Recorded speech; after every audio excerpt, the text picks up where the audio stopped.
हमारे सामने मौजूद है राजेंद्र सिंह जी, जो हल्द्वानी से यहाँ हैं, प्रदेश मंत्री हैं।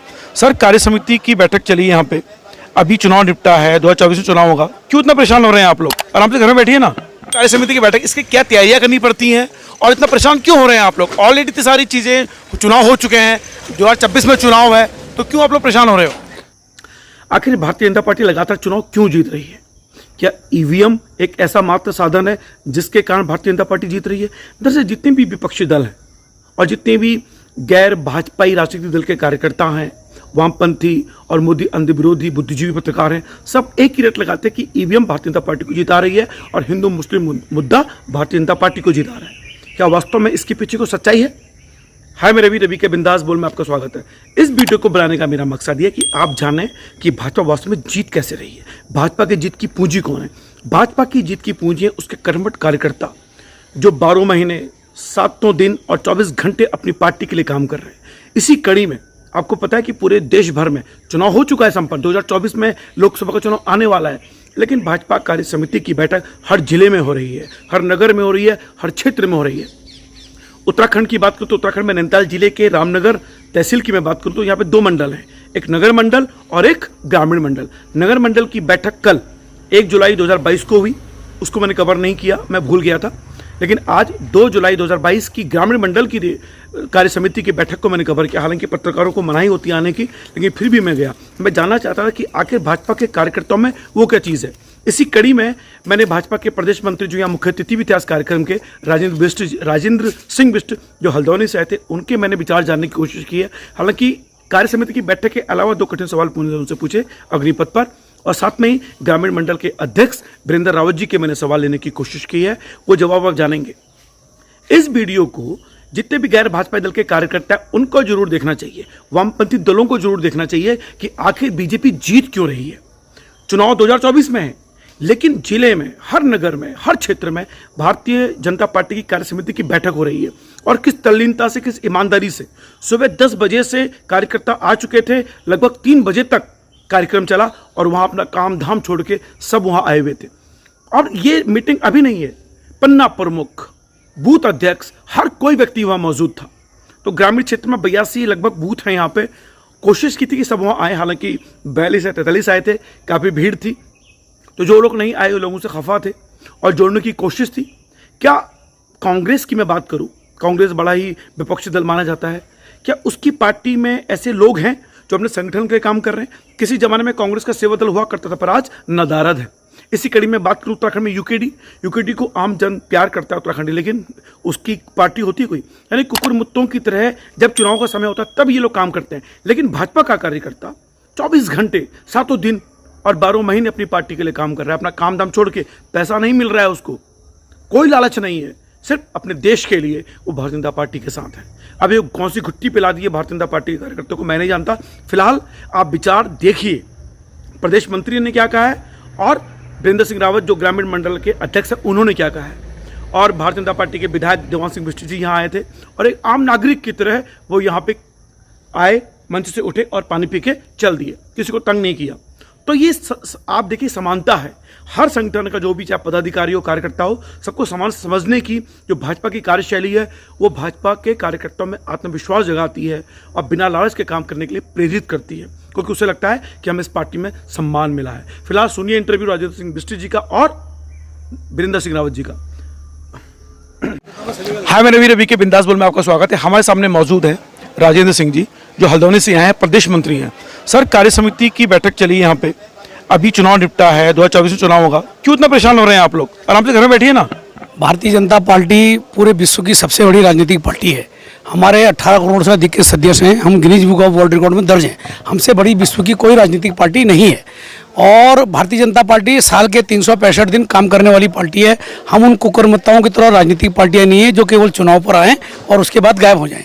भारतीय जनता पार्टी की निरंतर चलने वाली प्रक्रिया हैं, हमारे परीक्षण चल रहे हैं। 7 और 8 तारीख को हमारी प्रदेश की कार्य समिति हुई, उसके बाद 1 सप्ताह के अंदर हमने जिले की कार्य समितियाँ कराई, उसके 1 सप्ताह बाद हमारी मंडल की कार्य समिति, 30 तारीख तक संभव नहीं थी, कुछ तारीखें 1-2 तारीख आगे पीछे होंगी, लेकिन हम 30 तारीख तक सारी वो कर लेंगे। 7, 8, 9 को हमारी प्रदेश अपने जिलों के परीक्षण शुरू हो गए हैं, कई जिलों पर हो गए हैं, शेष 2 जिले बचे हैं उनके परीक्षण पूरे हो जाएंगे। 10, 11, 12 3 दिन काशीपुर में हमारी अपनी प्रदेश परीक्षण पदाधिकारियों की परीक्षण शुरू है। ये निरंतर काम चलने वाला काम है। भारतीय जनता पार्टी निरंतर इसके अतिरिक्त बूथ सशक्तिकरण के काम हैं, 20 ऐसे काम हैं जो उसमें हम लगातार हमारा कार्यकर्ता व्यस्त रहता है और अभ्यस्त हो चुका है पार्टी के काम के लिए। ये हमारा रूटीन में वर्क है। सर, मेरा जो भी वीडियो देख पा रहे हैं, जितने भी जो गैर बीजेपी कार्यकर्ता हैं या जो लोग बीजेपी को पसंद नहीं करते हैं, बीजेपी क्यों जीती है? संगठन की पार्टी है और देखिए इतनी दूर से यहाँ आए हैं और कर्मठता से काम कर रहे हैं। सर, मेरा अगला सवाल ये है कि जब आप लगातार थकते नहीं है और ये थकावट, क्योंकि खर्चा आपको खुद करना पड़ता है, जितने भी मैंने बात की यहाँ सदस्यों की, अपना काम दाम छोड़ के अपना पैसा खर्च करके यहाँ आए, तो ऐसे में बाकी पार्टियों को क्या संदेश देना चाहेंगे आप? ये मुझे जानना है। भारतीय जनता पार्टी पंडित दीनदयाल जी और श्यामा प्रसाद मुखर्जी, जिनका बलिदान इस पार्टी के लिए हुआ है, जिनको किसी प्रकार का कोई लाभ नहीं मिला आज तक पूरे जीवन में, उनने इस देश को आज़ाद कराने से लेकर कश्मीर मुद्दे को लेकर सबको सॉर्ट आउट करने के पीछे अगर किसी का त्याग था, बलिदान था, तो श्यामा प्रसाद मुखर्जी का और पंडित दीनदयाल जी का था। वो हमारे संस्थापक सदस्य हैं। हम उनके आदर्शों पर चलकर ही हमारा कार्यकर्ता आज हम परीक्षण कराते हैं और परीक्षण कराने के बाद सब उनके आदर्शों का पाठ पढ़ते हैं और अनुशासन में रहकर सब लोग ये काम करते हैं, निस्वार्थ भाव से काम करते हैं। हमें किसी प्रकार का कोई वेतन या कुछ भी पार्टी की तरफ से किसी को कार्यकर्ता को नहीं मिलता, चाहे वो बूथ स्तर का कार्यकर्ता हो, चाहे पन्ना प्रमुख हो, नीचे की टोली हो और या राष्ट्रीय स्तर का, प्रदेश स्तर का कोई पदाधिकारी हो, स्वयं खर्चा कर ये पार्टी चलानी पड़ती है। सर, मैं जानना चाहता हूं कि आपके कार्यकर्ता भी कई गरीब परिवारों के लोग भी हैं, उनके बच्चे भी अग्निवीर जैसी चीजों में कार्य कर रहे होंगे, तो कार्य समिति में क्या वो कार्यकर्ता आपके सामने लाता है अपनी समस्या है कि देखिए सर, मोदी सरकार ने ये क्या कर दिया है? अग्निपथ वाली योजना पर मैं कह रहा हूँ केवल ये कुछ जो राजनीतिक प्रतिद्वंद्विता रखने वाले हैं और देश में कुछ ऐसे गुंडा एलिमेंट्स और असामाजिक तत्व लोग हैं जो अग्निवीर जैसे कार्यक्रम को जिनका विरोध कर रहे हैं। अग्निवीर में आपके बताइए, आप सबकी नॉलेज में है कि 17.5 से लेकर 23 साल तक, 23 साल और 17.5 का 4 साल का केवल कार्यकाल होता है। इस कार्यकाल में बच्चे घूमने फिरने का काम करते हैं, अपने अन्य काम करते हैं, लेकिन 17.5 से इस देश के प्रधानमंत्री जी ने और रक्षा मंत्री जी ने जो योजना बनाई है, 17.5 साल से 23 साल तक उसको सेना में काम करने का मौका भी मिलने वाला है और उसको आते वक्त 20-22 लाख रुपए भी मिलने वाला है। बिल्कुल जायज बात है सर, बिल्कुल बीमा मिलने वाला है। आपको टोकूंगा, कोई बैड हैपेंस उनके परिवार में होता तो 1 करोड़ रुपए का बीमा सुरक्षित है।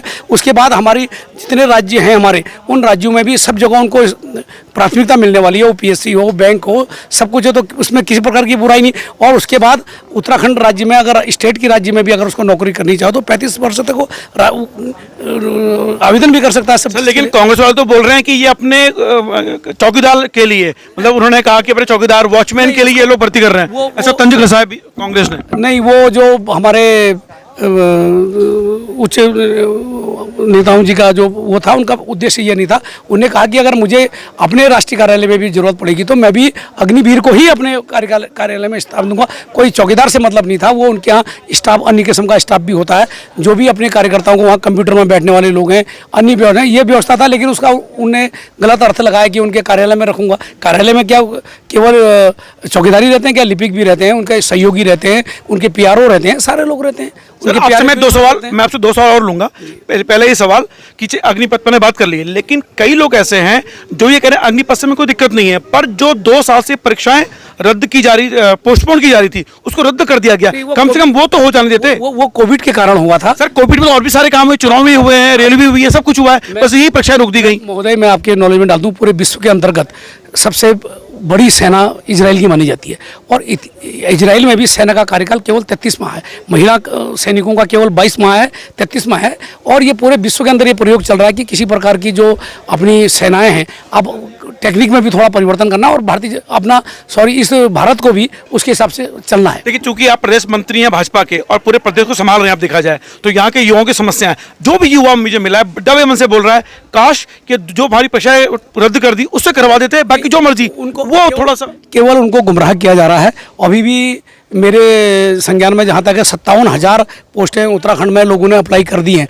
कुछ दिनों बाद ही इसके लिए इंटरव्यू इत्यादि शुरू होने वाले हैं, परीक्षाएं शुरू होने वाली हैं उसकी। अग्निवीर में केवल गुमराह कर रहे हैं, बस हो गया, और इसके अतिरिक्त तो कुछ नहीं है। चलिए, इस पर मैं कभी और लंबी चर्चा करूंगा कि समय कम है। आप पे आखिरी सवाल कार्य समिति को लेकर कह रहा हूँ, जहाँ भी आप कार्य समिति की ये बैठकें लेते हैं, किन किन समस्याओं का सामना करना पड़ता है, और जो कार्यकर्ता है वो वास्तव में सब शामिल होते हैं या कुछ कुछ गायब रहते हैं? नहीं, हमारी कार्य समिति में एक सीमित कार्यकर्ताओं को ही बुलाया जाता है, जो इस कार्यकर्ता के अंतर्गत जितने लोग अपेक्षित होते हैं उनकी अपेक्षित की हम सूची बनाते हैं पहले, कि मंडल के अध्यक्ष है, मंडल की टीम है, उसके बाद अपने मोर्चे हैं, मोर्चों के अध्यक्ष हैं, उनकी टीम है, उसके बाद अपने बूथ के संयोजक हैं, शक्ति केंद्र के संयोजक हैं, बूथ के अध्यक्ष हैं, और इन्हीं लोगों को अपेक्षित होती है, उनकी सूची बनाई थी, उन्हीं लोगों को बुलाया जाता है और उनको आगामी कार्यक्रम क्या क्या होने वाले हैं उसके बारे में बताया जाता है। पिछले कार्यक्रमों की चर्चा होती है, समीक्षा होती है कि किन किन कार्यक्रम को हमने करना है, उनमें क्या परिणाम हमारे रहे, आगे के कार्यक्रमों के लिए हम लोग उसकी समीक्षा करते हैं। धन्यवाद आपका बात करने के लिए, बहुत धन्यवाद सर आपका। देखिए जोशीले नेता हैं, बात कर रहे हैं, लेकिन प्रदेश की अन्य समस्याओं के बारे में हम जरूर से बात करने की कोशिश करेंगे। फिलहाल भाजपा की जो कार्य समिति है, जो कार्यमंडल है, किस तरह से कार्य करता है, ये अन्य राजनीतिक दलों को भी समझना होगा। फिलहाल ग्रामीण मंडल की कार्य समिति की बैठक हुई है, तो हमारे पास ग्रामीण मंडल अध्यक्ष हैं वीरेंद्र रावत जी। हाँ रावत जी, मुझे जानना है, बस 2 सवाल लूंगा, ज़्यादा समय नहीं लूंगा मैं आपका। ये जो कार्य समिति की बैठक, इसकी क्या तैयारियां करनी पड़ती हैं और इतना परेशान क्यों हो रहे हैं आप लोग? ऑलरेडी इतनी सारी चीज़ें, चुनाव हो चुके हैं, 2024 में चुनाव है, तो क्यों आप लोग परेशान हो रहे हो? देखिए, मुझे कहना है कि भारतीय जनता पार्टी पूरे वर्ष भर काम करने वाली पार्टी और एक चुनाव के बाद अगले चुनाव की तैयारी में आ जाती है। अब हमारी पार्टी 2024 की तैयारियों के लिए अभी से जुट गई है। उसी क्रम में आज हमारी मंडल की कार्य समिति थी, और जो मंडल की कार्य समिति हमारी होती है, इसमें 150 से 200 प्रतिनिधियों ने हमारा इसमें भाग लिया, और इस कार्य समिति के अंदर पिछले कामों की समीक्षा और आगामी जो संगठन के काम आए हैं, आगामी जो अन्य तैयारियाँ हमारी होनी हैं, उसको लेकर चर्चा परिचर्चा हमारी इसमें होती है, और वो आज हुई है। अच्छा सर, ये सब जितना भी काम करते हैं, इसमें कितनी परेशानियां होती है, कैसे आप लोग लोगों को जोड़ते हो पूरे ग्रामीण मंडल को, कि यहाँ पे लगभग 88 तो बूथ हैं, है ना, तो इन बूथों के लोगों को जोड़ना, उनको समन्वय स्थापित करना, ये कैसे कर पाते हैं काम? इसलिए सवाल पूछा है क्योंकि बाकी पार्टी जो है सब बैठी हुई है चुपचाप, उन्हें कुछ हो नहीं रहा है, इसलिए मेरा सवाल आपसे है कि क्यों आप लोग इतनी मेहनत कर रहे थे और कैसे समन्वय करते हैं आप? देखिए, हमारा जो संगठन है, ये कैडर आधारित हमारी पार्टी है। इसके अंदर हमारा सिस्टम बना हुआ, हर 82 जो हमारे बूथ हैं, 82 बूथों के अंदर हर 5 या 6 बूथों के ऊपर हमारा एक सेक्टर होता है, जिसे हम शक्ति केंद्र बोलते हैं। इस तरीके से हमारे 15 सेक्टरों में पूरा मंडल हमारा बटा हुआ है। मंडल के पदाधिकारी काम करते हैं, मोर्चों की टीम हमारी होती है, जो हमारे महिला मोर्चा, युवा मोर्चा, किसान मोर्चा, इस तरीके से हमारे संगठन काम करते हैं। और हम ऊपर से कोई कार्यक्रम आता है तो वो नीचे मंडल तक जाता है, मंडल से शक्ति केंद्र से बूथ तक हमारा ये कार्यक्रम होता है। बूथ अध्यक्ष को हम बुलाते हैं, हमारा एक पूरा चैनल है, और इसमें चूंकि इतना प्रबंधन करना पड़ता है, चूंकि आप जानते हैं ग्रामीण मंडल हमारा बहुत दूरस्थ मंडल है, इसमें पाटकोट तक का दूरस्थ क्षेत्र आता है, हल्द्वां, थारी, चुकुम तक का क्षेत्र आता है, तो थोड़ी परेशानियां होती है कि सब कार्यकर्ताओं को लाना है, और जितना भी कार्यक्रम होता है, कार्यक्रम का खर्चा, वो सब आपस के सहयोग से, समन्वय से हम ये करते हैं। हम ये नहीं कि हम कोई अन्य तरीके से हम इसके लिए पैसा लेते हैं, आपस में ही कंट्रीब्यूशन करके हम ये कार्यक्रम करते हैं। इसलिए निश्चित रूप से सब लोगों को इसमें लगना पड़ता है, इसलिए थोड़ी परेशानी भी आती है, मगर आपने जैसे देखा कि कार्यक्रम आपके बीच हमने किया और सफल कार्यक्रम रहा, ये आपने देखा। अंतिम सवाल के साथ इंटरव्यू खत्म कर रहा हूँ मैं, छोटी बाइट लेनी थी आपकी बस। आने वाले जो भी कार्यक्रम होते हैं, कार्यकर्ताओं में उदासीनता भी आती है यार, तो हर बार लगातार ही काम, आपको तो पदाधिकारी, आपको तो काम करना ही करना है, लेकिन जितने भी कार्यकर्ता होते हैं, क्या उन्हें उदासीनता होती है यार, क्या ये लगा हमारा भी काम धंधा है, क्योंकि कार्यकर्ताओं को पैसा मिलता नहीं है, आपको भी पैसा नहीं मिलता इस काम का, तो कैसे मैनेज करते हैं वो कार्यकर्ताओं की उदासीनता को आप? देखिए, मैंने बताया कि हमारी पार्टी कैडर आधारित पार्टी है, और हमारा कार्यकर्ता विचारों से जुड़ा होता है, संगठन से जुड़ा होता है, और उस विचारधारा के लिए, उस विचार के लिए वो जो है समय देता है। जहाँ तक उदासीनता का प्रश्न है, उदासीनता इसलिए नहीं आती क्योंकि जब लगातार हम रचनात्मक काम करते हैं, हमारा संगठन अलग अलग काम करता है, जैसे अभी हमारा एक प्रशिक्षण होने वाला है, जिसे ट्रेनिंग हम कहते हैं। इस तरीके से मंडल स्तर पर हमारी पूर्व में ट्रेनिंग हुई थी, प्रदेश स्तर पर भी ट्रेनिंग होने वाली है। हम कार्यकर्ताओं को हमारी पार्टी ट्रेनिंग देती है, इसी चीज़ की ट्रेनिंग देती है कि हम संगठन के लिए, उस विचार के लिए, और लोगों की हम कैसे सेवा कर सकें, आम आदमी की सेवा कर सकें, इसलिए सब कार्यकर्ता उसमें लगता है। क्योंकि जब सेवा भाव किसी काम में होता है, सेवा भाव जो हमारी भावना ऐसी होती है, तो उसमें आप जानते हैं कि उदासीनता कभी नहीं आती, कि हर आदमी सेवा कार्य के लिए हमारा कार्यकर्ता हमेशा आगे बढ़कर रहता है। धन्यवाद आपका। देखिए, भाजपा की जीत का मूल मंत्र बता दिया है ग्रामीण मंडल अध्यक्ष वीरेंद्र रावत जी ने। फिलहाल रवि के बिंदास बोल में इतना ही। आपने इन दोनों को, फिलहाल मेरा यही कहना है कि जितने भी गैर भाजपाई दल हैं, उनको सबक लेना चाहिए भारतीय जनता पार्टी से। एक मजबूत विपक्ष लोकतंत्र के लिए बहुत आवश्यक है, लेकिन ये मजबूत विपक्ष चालू कब होता है, शुरू कब होता है? जब चुनाव के आसपास से शुरू होता है। ऐसी स्थिति में क्या होगा लोकतंत्र का, ये जानने की कोशिश कीजिए। मुझे लगता है कि भारतीय जनता पार्टी को 2 संगठन बनाने चाहिए, एक पक्ष का और एक विपक्ष का, अगर देश का भला करना हो। तो फिलहाल रवि के बिंदास बोल में इतना ही। अगर आप यहाँ तक आए तो इस चैनल को सब्सक्राइब करना ना भूलें, जो आपका अपना चैनल है रवि के बिंदास बोल, और उत्तराखंड की आवाज़ है। जय उत्तराखंड, जय भारत।